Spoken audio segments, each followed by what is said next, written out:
It's been a long time since I've used two texts to preach from, but I'm going to use both the Old Testament texts from 1 Kings and Luke 7. And the reason is, when I read these a couple of weeks ago, what jumped off the page at me was the fact that they were both about foreigners, or at least there were foreigners mentioned in it. The first is from 1 Kings, and this is a prayer that Solomon used at the dedication of the temple. Now, you remember the history behind this. You know, when the people finally got to leave Egypt and went to Sinai, wandered in the desert, God gave them those 10 commandments. They put them in this thing called the Ark of the Covenant, and that Ark of the Covenant traveled with the people, lived in a tent because it was mobile. David, when he finally becomes king, says, I'm going to finally build God a house. And God says, I'll build you one, but you're not going to build me one. And so he makes a promise to David that his dynasty will live on the throne of the kingdom of Israel forever. Well, David falls a little short of God's expectation. You know that story with Bathsheba. They end up, by the way, having another son. The first one dies, but the second one is named Solomon. And Solomon is the one who finally gets to build the temple, the house for God. So it's a big fanfare when this thing finally gets built. And Solomon has pulled out all the stops. It's magnificent. It's the tallest structure in all of Jerusalem. Jerusalem itself is built on a hill, and the temple is built on a hill within the hill.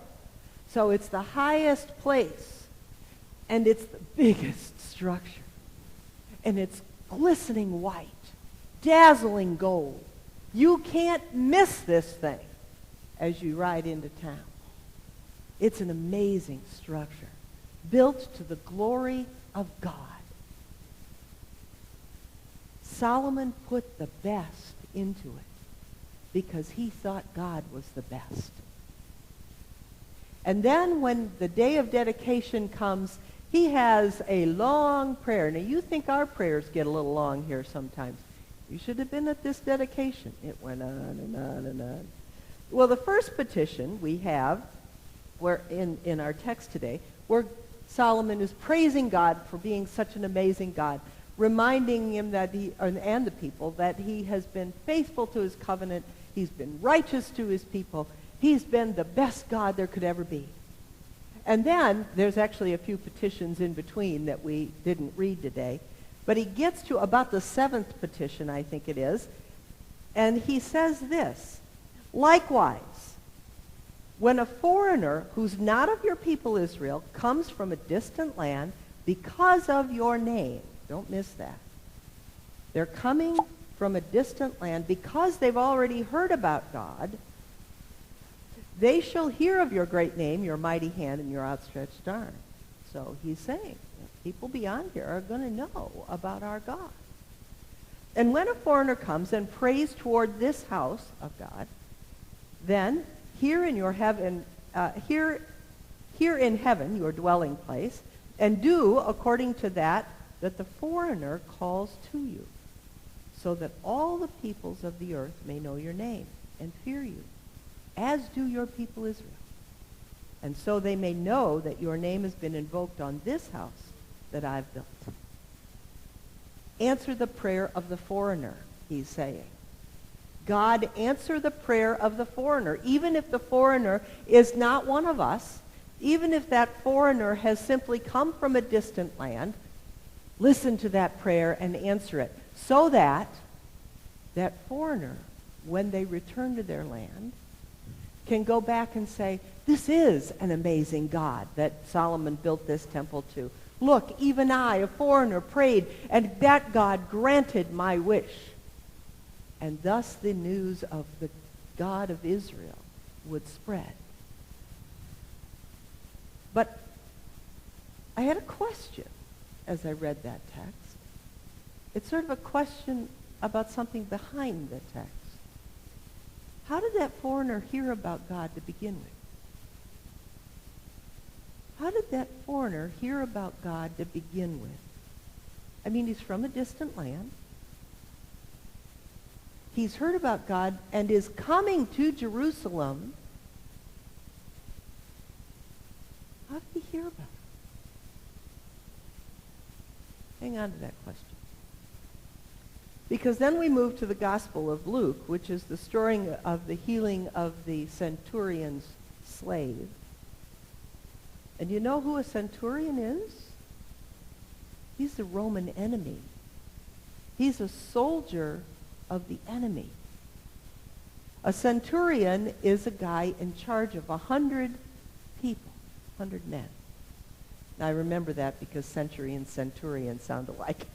It's one of those little simple ways I remember. A centurion is in charge of 100 people. So he's a man with some power and some control. But he's Roman. He's part of the enemy.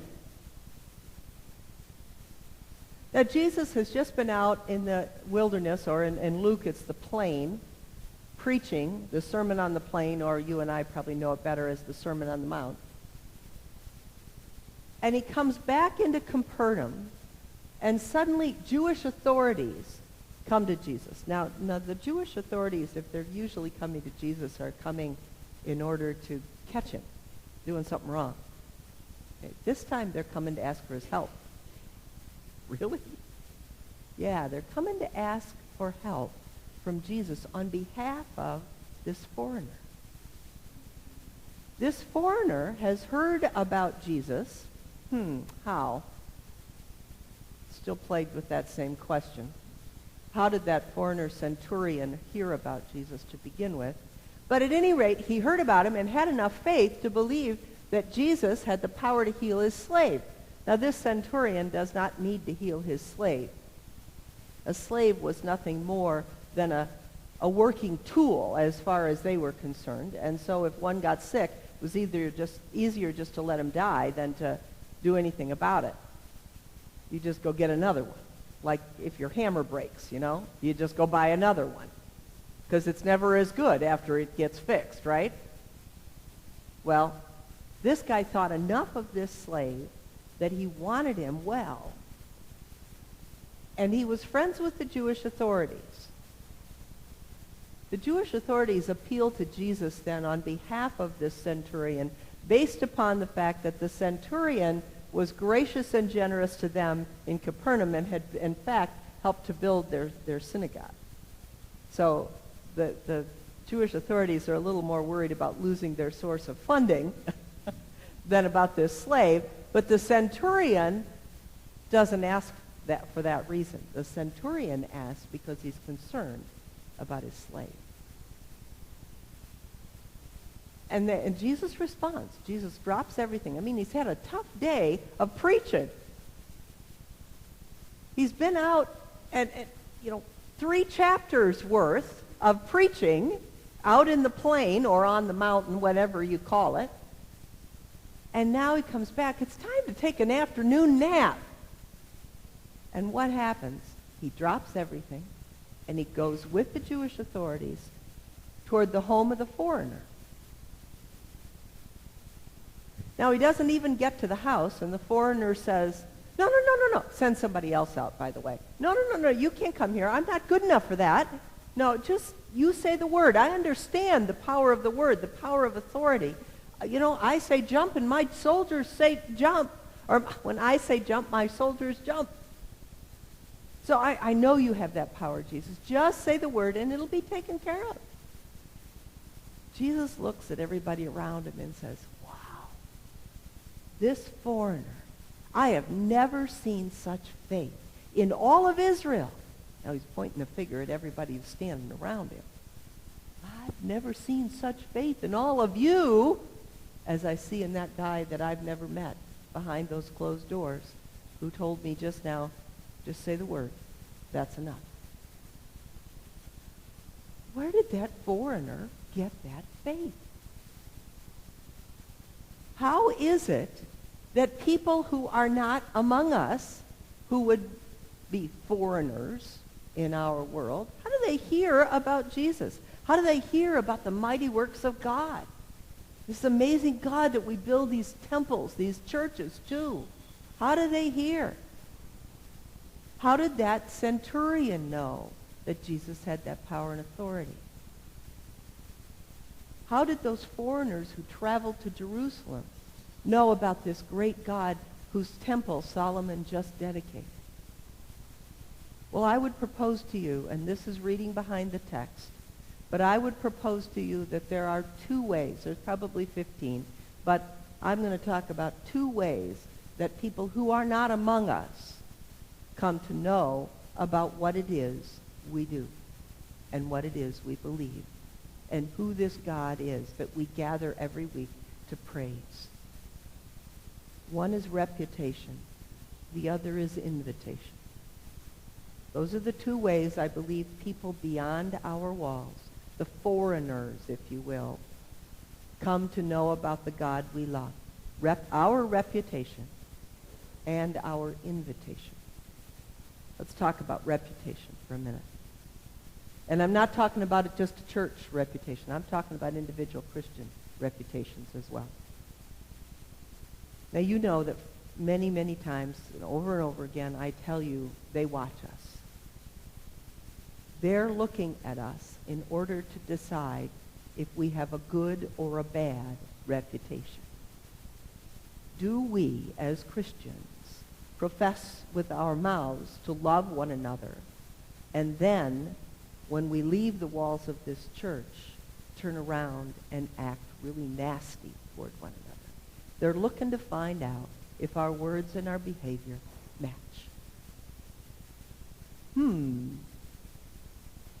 That puts me on the spot, doesn't it? Every day of the week. Every day of the week, I've got people wondering if I'm going to live up to what I talk about. And you and I know that some days we do and some days we don't, and we call that confession and forgiveness and absolution, right? But that doesn't give us permission then to go out and live any kind of life we feel like living, come in here every week and confess our sins and walk away clean again. Because again, how do people, the foreigners, come to know the God we love except by watching us as individuals? Our reputation. Now, Pastor Mary Ellen a couple days ago put, those of you on Facebook, I hope, have, first of all, liked us on Facebook. Second of all, know that she put a little note on there, happy anniversary, Crossroads. We're only 4 years old. Did you realize that? We had an anniversary this week. The 31st of May was the official date of our incorporation. So we're 4 years old. Do we have a reputation in our community yet? Yeah, we do. Yeah, we do. And there's lots of ways that we as a congregation have that reputation. I'm hoping most of it's good. The ones I hear are usually pretty good, with the exception of the criticism we got a couple weeks ago in the Buffalo News about a spelling error on our front signboard. Did all of you see that? I said something about the Sabres fans. There's counseling available here. And I wrote it on the sheet that Mark copies. I'll get, Mark puts it up out there. Mark's our custodian. But I write it. And so it says Sabres, S-A-B-R-E apostrophe S. Well, it's supposed to be S-A-B-R-E-S apostrophe. And so, yeah, we got a little bit of a reputation in our community for not knowing where the apostrophe goes in the English language. Oh, well, at least it was some publicity. And it made a little tiny, it's on the bulletin board out here, made a little tiny article in the Buffalo News. But that sign is a piece of our reputation in the community. I can't tell you how many people come in and who are here for ballet class or here for the garden nursery school or come for AA or Al-Anon who say to me, I love your sign. They read it. And I'm very careful, usually, about, I hope anyway, about what I put out there. I don't just put cute sayings. You can read a poetry book and find cute sayings. Most of what gets put out there is either information about what's going on here, inviting people in to do something with us, or it's inspiration about God. About God. Now, the Sabres was an exception. I couldn't resist that one. But as people drive up and down Main Street, I hope they have figured out a little bit about the God we worship and praise just by reading our sign. That's part of our reputation. And when people have, congregations have good reputations, people want to be a part of it. They want to know a little more about this God we love. The people of Israel, they weren't afraid to tell you how cool God was. I'm sure they blabbed it all over the place. Our God saved us. Our God chose us. Our God led us through the wilderness. Our God's... Wow. They were that excited. And that centurion, how did he know? Because Jesus had a reputation for caring about everybody. Not just the insider, but the foreigner as well. And the centurion knew Jesus was willing to drop everything for the sake of someone in pain, in need of healing. That's the kind of reputation Jesus had. And that's how people, even today, come to know the God that you and I love, is by our reputation as individual Christians and as a congregation. But then people also might be inspired by that, but then how do they come to know that God? Except by invitation. Later on in the book of 1 Kings, the Queen of Sheba shows up in Jerusalem, and she comes by invitation of Solomon. You want to know a little more about us? You want to know about our God? Come on over. Get in your little caravan and come on up. We'll show you all around town and tell you all about our God. Come on. Come join us. Come. Come and see. Invite. Once we have a good reputation as individuals or as a congregation, that's not hard. People want to know. People care about what happens, what we care about. And it's real easy to say, gee, why don't you come see? How is it that we, and let me tell you, as the dean, I hear this in all of our Lutheran churches that I've been in, how is it that we can talk to one another and say, why is it that the chapel or Eastern Hills Wesleyan is growing like gangbusters? Reputation, invitation. They have both of those churches have a reputation for being a congregation that has anything you could need. If you're divorced, they have a support group. If you've had a miscarriage, they have a support group. If you're facing aging issues, they have a support group. If you're 17 years old, they have a group for you. If you're 7 years old, they've got a group for you. And so their reputation is that if you have some sort of a need, they probably have a group for you to work with you on that need. Now, some of that happens because they're big, and they can do things like that. But that's part of their reputation and part of what attracts them. They also have a reputation for having young families and children around and being very tolerant and acceptant of them. So, where do families with young children tend to go? The chapel and Eastern Hills. But have you also ever met anybody from the chapel or Eastern Hills? They're probably willing to say to you, gee, you ought to come to our dinner next week. Gee, you ought to come to worship, hear our praise band next week. You ought to come, you ought to come, you ought to come. Because they're excited about the God they worship. Just as excited as we are. They just show it in a different way. And they've learned the art of invitation. How do foreigners come to know the God we love? By our reputation and our invitation. That's how those foreigners got to Jerusalem. That's how that centurion knew to turn to Jesus to heal his slave. Reputation, invitation. I pray that we can work on both of those as individuals and as a congregation so that we can, too, reach those foreigners out there. Those foreigners that need to know the God you and I love, the Jesus who saves and forgives us. Amen.